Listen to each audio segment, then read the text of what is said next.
दादा दादा नमस्कार करतोय.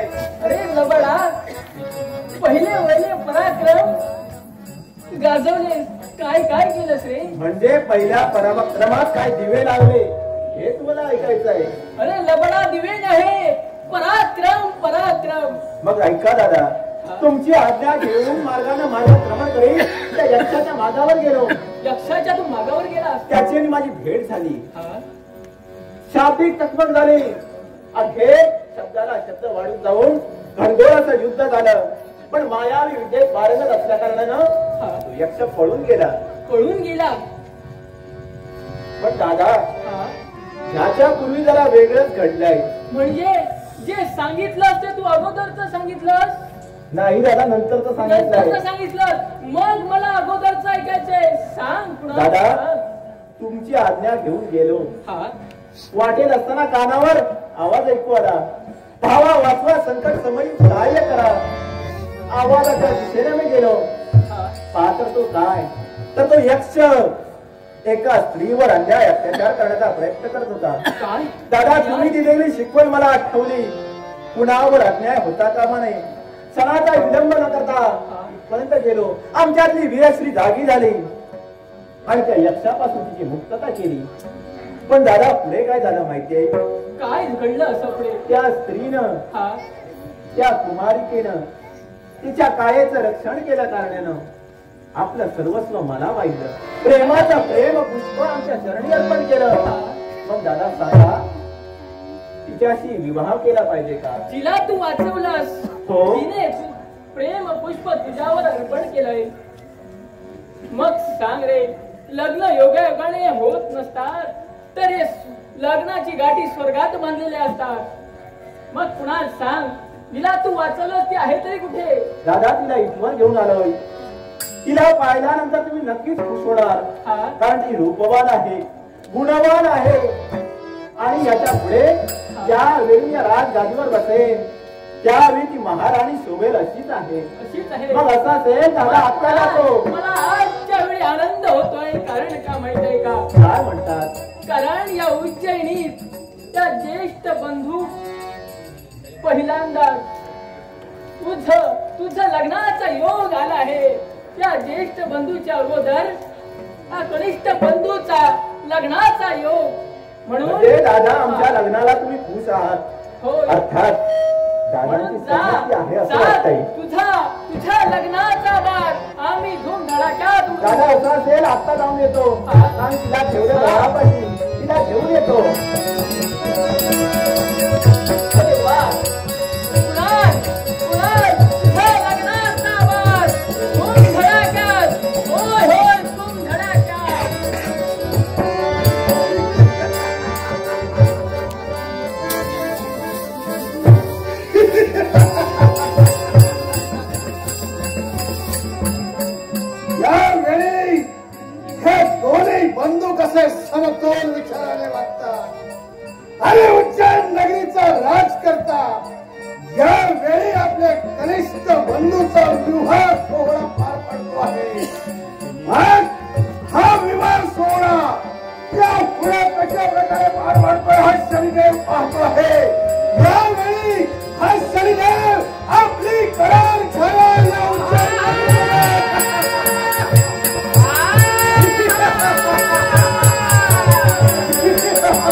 हिचं नाव काय? नाव हिचं गंधा. कोण घराण्यात हिचा जन्म? हिवर घराण्यात हिचा जन्म झालाय. त्याचा व्यवसाय तो मच्छीमारीचा आहे. कुणाल कुणाल ही हिवर घराण्यातली मुलगी आहे म्हणून तुला सांगतोय हे लग्न मला मान्य नाही. काय म्हणता दादा? आता तर तुम्ही आमच्या लग्नाला होकार दिला होता आणि अचानक तुमचं मतपरिवर्तन असं का करता दादा? कारण आमच्या घराण्याची इज्जत माती होणार आहे. आमच्या प्रतिष्ठेचा प्रश्न आहे म्हणून हे लग्न मी होऊ देणार नाही. दादा तुम्हाला प्रतिष्ठा सांभाळायची आहे पण मी तिला वचन दिलंय, प्रेम केलंय मी तिच्यावर आणि तिला सांगितलंय लग्न करेन तर तुझ्याशीच. मग दादा असं करू नका, आमच्या लग्नाला तुम्ही परवानगी द्या. नाही कारण पूर्वजांची इज्जत माती होणार आहे. त्यासाठी हे लग्न मला मान्य नाही. मला मान्य नाही. दादा तुम्हाला बऱ्या मुलांना सांगण्याचा प्रयत्न करतोय कारण शब्दाला शब्द वाढले जातील. दोघा भावांमध्ये तेढ निर्माण होईल. पण तुम्ही सांगून ऐकणार असं मला वाटत नाही. मग तुम्हाला सांगतोय हे राजवैभव आहे ना? बरोबर आहे. हे राजवैभव तुम्ही मिळवलेलं नाही तर पूर्वजांकडून ते आपल्याला मिळालं. बरोबर ना? आणि तुम्ही ज्येष्ठ असल्या कारणानं राजगादीवर तुम्ही बसलात आणि कनिष्ठ मी असल्यानं युवराज पदावर मी विराजमान झालो. बरोबर ना? बरोबर आहे. मग तुम्हाला सांगतोय आमचं लग्न तुम्हाला मान्य नसेल. नाहीच मान्य आहे. तुम्हाला मान्य नसेल तर संपूर्ण दिसणाऱ्या राज्याची 2 भागात फाळणी करा. एका राज्यावर तुम्ही राज्य करा आणि एका राज्यावर तुम्ही राज्य करा. कारण जननी जन्मभूमी हिला प्राणाहून प्यारी मानली. अरे वेड्या, जन्मदेच्या आईची कोणी फाळणी करत नाही तर या उच्चाईची फाळणी होणे शक्य नाही. फाळणी होणं शक्य नाही. होय तुम्हाला काय वाटतंय? काय वाटतंय तुम्हाला? असं बोलून माझ्या विचारात मी परिवर्तन करीन. हिच्याशी लग्न करण्याचा मी विचार केला आहे आणि मागवायचे वेगळं काही मागत नाही. माझ्या अधिकारात आहे तेवढं तुमच्या ही इच्छा तुझी पूर्ण होणार नाही. या उच्चाईची फाळणी होणे शक्य नाही. दादा सांगितल्याप्रमाणे त्या उच्चाईच्या फाळणी होणार नसेल तर काय करील तू? अरे काय तू माझ्या देहाची फाळणी करायला भावाला भाऊ नाही म्हणणार म्हणून यावेळी कसं काय माझ्या देहाची फाळणी करतोय? तर हा किती भट मागतोय. होऊ दे, मला पण माहित आहे तुमच्यातील पराक्रम. दुकानवा याला मर्यादा रेखा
पराजित झालोय. का थांबला? संपवा मला. तुझ्यावर उगालेले हे खडग दाक्षा जागी थांबवलं. याला कारण आहे माणुसकी, प्रेम. अरे आमचे आई वडील गेले, त्यांनी तुम्हाला आमच्या पदरी टाकून गेले. त्याच दिनापासून तुम्हाला मी वाढवलं. जरी आम्ही वृक्ष लावला नसेल तरी खत पाणी घालून आम्ही तुम्हाला वाढवलंय. तो वृक्ष फोपावला आहे. मग सांग रे, तोच वृक्ष या हाताने कसा काय तोडू? पण या राष्ट्राची फाळणी करण्यासाठी तुझा विचार होतोय. म्हणून हा राजद्रोह आहे. यासाठी मी तुला सांगतोय की चालता हो या उच्चतेतून पार होऊन जा. नाही आहे काका.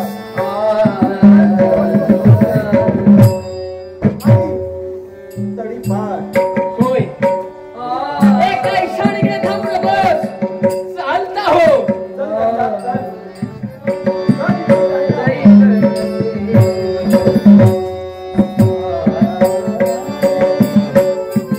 मला पाहायचं आहे तुझ्याची लग्न करून कोणत्या तऱ्हेने सुखी होईल.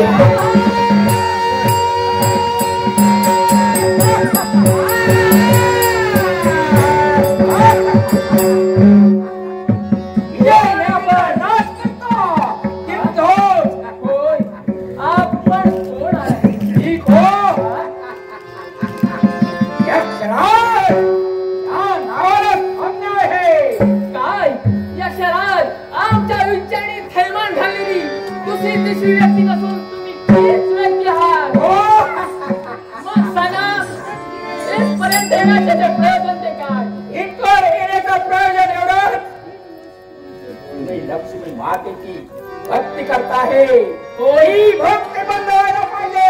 अरे यशराज, पुढे कुणाची भक्ती करावी हा ज्याचा त्याचा प्रश्न आहे.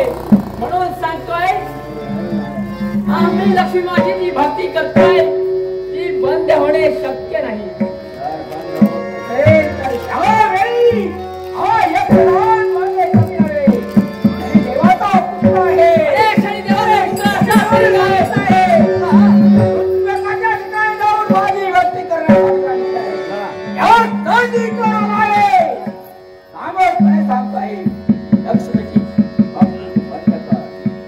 हे शक्य नाही, कारण लहानपणापासून आम्ही पूजिला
यक्ष काय करतोय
शुभ आणि मंगल अशा तऱ्हेचा आशीर्वाद आहे. पण माते आज तुझ्या मुखकमलाकडे जर पाहिलं असेल तर माते तू चिंताग्रस्त दिसते. नारायण नारायण. ब्रह्मतनय नारदा, मला माता तुम्ही मानताय खरे, माझ्या चेहऱ्यावरची भावही तुम्ही ओळखताय. खरं आहे, आज मी एका गोष्टीने त्रयस्थ आहे आणि ती गोष्ट सुद्धा तुम्ही जाणतात हे सुद्धा नक्की. सांगा काय त्या गोष्टीवरती उपाय असेल. माते खरोखरच आज बालपणापासून ज्याने तुझी निस्सीम भक्त केली तो तुझे निधरेश राजा कीर्तिध्वज माते आज संकटात. नारायण नारायण. राजा कीर्तिध्वज आज संकटात आहे. ठीक आहे, मी क्षणाचा विलंब न करता निघाले त्याचे संरक्षण करण्यासाठी. आज या राजकर्त्याला सोडवण्यासाठी तू चालली आहेस. अगं तू म्हणजे कोणी सामान्य नव्हे, तर या विश्वाची विश्वजननी तू आहेस. आणि जे नखाने तुटणार आहे त्याला कुऱ्हाडीचा घाव कशाला. अगं यक्ष नामक असुर शक्तीने त्यांना प्रयत्न करून सोडलाय आणि तो यक्ष मायावी आहे. आणि त्या मायावीला तुझा त्याचा वध केला तर एका मातेनं पुत्राचा वध केला जातो होईल. म्हणून अगं असे तुझे किती मानस पुत्र आहेत, त्यातल्या एका पुत्राला तू हात देऊन त्याच्याकडे हे कार्य पूर्ण करतो. ठीक आहे नारद मुनी, आपण म्हणताय मी स्वतः न जाता त्या ठिकाणी माझ्या एका मानस पुत्राला पाठवून पूर्ण करून घ्यावे. ठीक आहे, मग पहा कोण रे अक्कल जसा असेल तसा होती आहे.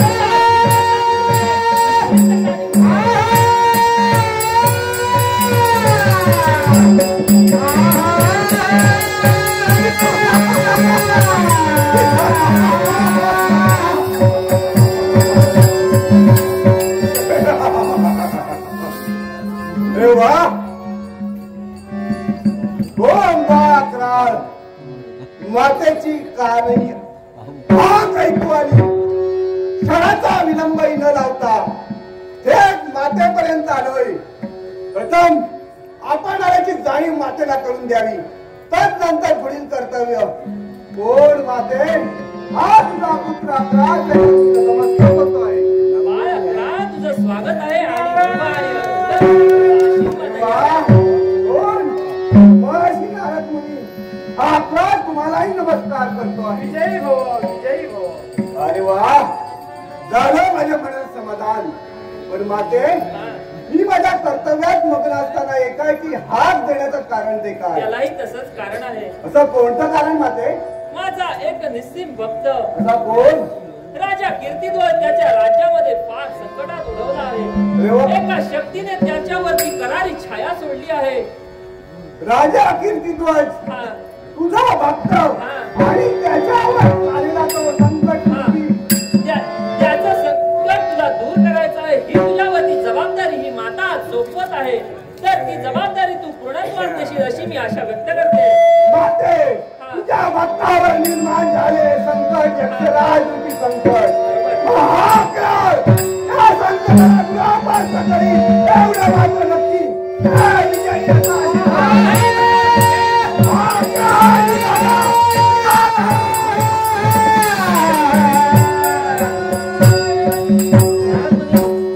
अकरा भाग गेलाय खरा, परंतु शनिदेवाची करारी छाया ती कोणत्या परीने पार पडतात हे मात्र आपल्याला दृश्य अदृश्य स्वरूपात पाहावं लागेल. त्यासाठी आपणही निघावं लागेल. चला चला. मीही तुझ्यासोबत येतोय.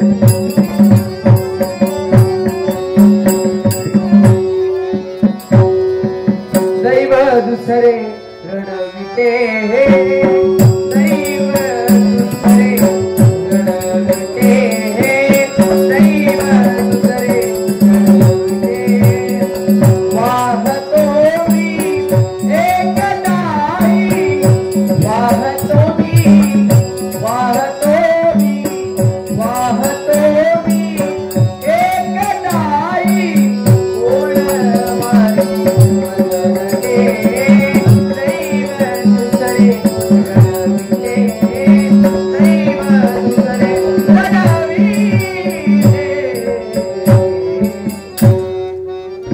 संपला विधान संपला. बंधुत्वाचं नातं तोडलं, जीवा भावाची माणसं तोडली. का तर माझ्या प्रेमा खातर प्रेम केलं मी आणि त्या गंधेवर प्रेम केलं. पण गंधेनं माझ्यावर प्रेम केलं, तर माझ्या संपत्तीवर प्रेम केलं. आणि ही माझी दयनीय अवस्था पाहून सोडून गेली मला. पण असं तिनं मला नको आहे. असं जगून मी काय करू? बंधू पण राहिला नाही आणि त्याच्याकडे पुन्हा काय पुढच्या तोंडाला जायचं? मग हे असं जीवन जगण्यापेक्षा हे जीवन संपवण्यात जीवन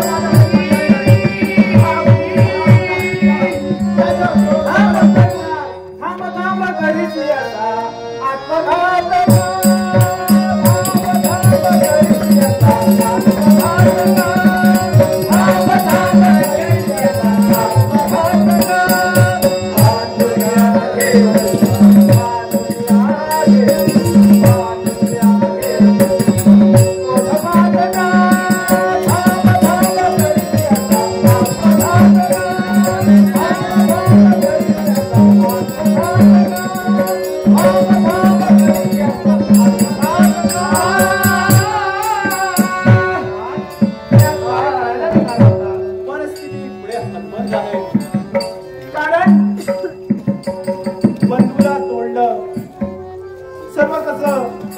जीवनात माझ्या अर्थ राहिला. तिच्यावर प्रेम करत ती सुद्धा सोडून गेली. मग काय करू? जगून तरी काय करू म्हणून जीवन संपत होतो या वेळेवर. आत्मघात बाप. अरे कुणाल, आज तू तुझ्या आयुष्याचा विचार करून हतबल निराश होऊन आज जीवन संपवायला निघालाय. पण अरे बालपणापासून ज्याने तुला वाढवलं घडवलं तो तुझा बंधू कुणाल आज त्याच्या बंधूची हीन अवस्था झाली. फार मोठ्या संकटात आहे कुणाल. दादा संकटात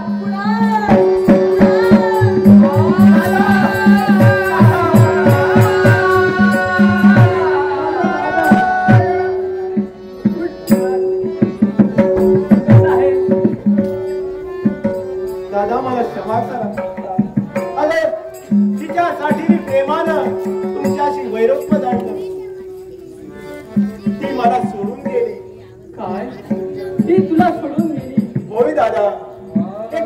वटवृक्षाच्या झाडावर ज्याप्रमाणे फळं खाण्यासाठी पक्षी जमा होतात आणि त्या झाडावरील फळं संपल्यानंतर ते पक्षी कुठच्या कुठे निघून जातात, त्याचप्रमाणे गंधाबाला सोडून नेली. गंधेनं माझ्यावर प्रेम केलं नाही, माझ्या सौंदर्यावर प्रेम केलं नाही, किंवा माझ्या स्वभावावर प्रेम केलं नाही. तिनं प्रेम केलंय ते धनावर. होय ना. सांगताना सुद्धा मला आज लाज वाटते. पण दादा, तुमची ही अवस्था. अरे तुला मी या राज्यात पार केलं, त्याच वेळी अक्षराज तिथे येऊन आम्हाला पण या उज्जैनीपासून तरी पार केला. मग देवर्षी सांगा हो, की आमची अवस्था अशी झाली आहे, मग आम्हाला मार्ग सांगा. हे राजा, आज जर तुमची यातून सुटका व्हायची असेल तर बालपणापासून ज्या देवतेची एक दिष्टतेने भक्ती केलीत ना, त्या देवतेचा तुम्ही धावा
तरी काय तर जो तो आपलं श्रेष्ठत्व सिद्ध करण्यासाठी इथपर्यंत पोहोचलाय आणि हे म्हणूनच हे युद्ध लागलंय होण्या मते. बरोबर आहे तनया, हे युद्ध लागले ते एकाच कारणासाठी, योग्यतेसाठी. शनिदेवांची योग्यता त्यांना प्रस्थापित करायची आहे म्हणूनच हे युद्ध लागलंय. आणि हे कलह नाट्य या शनिदेवाने घडवला होता. कारण या शनिदेवाची प्रचिती या अखंड विश्वात अबाधित राहण्यासाठी माते यावेळी हे कलानाट्य या शनिदेवाने घडवलं होतं. बरोबर आहे. कारण तुझी कृपा आणि माझी अवकृपा हे कुठेतरी प्रस्थापित व्हायला पाहिजे यासाठी हा शनिदेव तत्पर झाला होता. माते अगं देवतातील घटक असूनही या शनिदेवाला त्याचा मान मिळत नव्हता, त्याची श्रेष्ठता सिद्ध होत नव्हती. म्हणून आज हे नाट्य या ठिकाणी मीही निर्माण केलंय. काय म्हणताय? कारण हा एक देवतातील घटक असूनही म्हणतोय श्रेष्ठ नाही. पण माते आपापल्या जागी सर्व देवता श्रेष्ठ आहेत. हे कसं काय? शनिदेव एखाद्याच्या गृहराशीतून आपण प्रवेश करून जेव्हा बाहेर निघता तेव्हा तुम्ही श्रेष्ठ, आणि माते एखाद्याच्या गृहराशीत तू प्रवेश करतेस ना त्याच वेळी तू श्रेष्ठ आहेस. आणि शनिदेव जेव्हा त्याच्या राशीतून निघून जातो त्यावेळी शनिदेव श्रेष्ठ आहे. म्हणजे या उज्जैन नगरीमध्ये आजपर्यंत या शनिदेवाने घडवलेलं हे कलानृत्य यासाठी आज ही साडेसाठी या उज्जैन नगरीमध्ये उज्जैन नगरीचा राजकर्ता राजा कीर्तिध्वज आणि त्याची प्रजा यांच्या माथी मी 7.5 वर्षापर्यंत अबाधित ठेवली होती. ती आज या ठिकाणी पूर्ण झाली आणि याच वेळी हा शनिदेव आपली 7.5 घेऊन यावेळी निघतो. आजपर्यंत तू माझ्या साऱ्या भक्तगणांना फार त्रयस्थ करून सोडलेस खरं, परंतु या पुढे मला एक वचन आहे ते तू देऊ शकतोस का मला सांग. माते असलं कोणतं वचन? वचन म्हणजे एकच, या पुढे कोणतेही भक्त जे माझे भक्ती करतील त्या भक्तांना तू असा त्रयस्थ करणार नाहीस, त्यांच्याच पाठी तू 7.5 तुझी लावणार नाहीस असं मला वचन आहे. हा तुझा पुत्र यावेळी तुला वचन देतो आहे. या पृथ्वी तलावर यावेळी तुझी भक्ती जो कोण अबाधित करेल त्यावेळी हा शनी आपली 7.5 त्याच्या मागे कधीही लावणार नाही. हे तुझा अबाधित माझं वचन तुला. म्हणूनच माझ्या सर्व भक्तगणांना मी आता आशीर्वाद देण्यासाठी तत्पर होते आहे. नाट्यरसिक आमचे हार्मोनियम वादक निखिल जोशी यांच्यासाठी अभिजित आडकर यांच्याकडून 200 रुपयाचं पारितोषिक आलंय. त्यांचे आणि तुमचे सुद्धा आभार.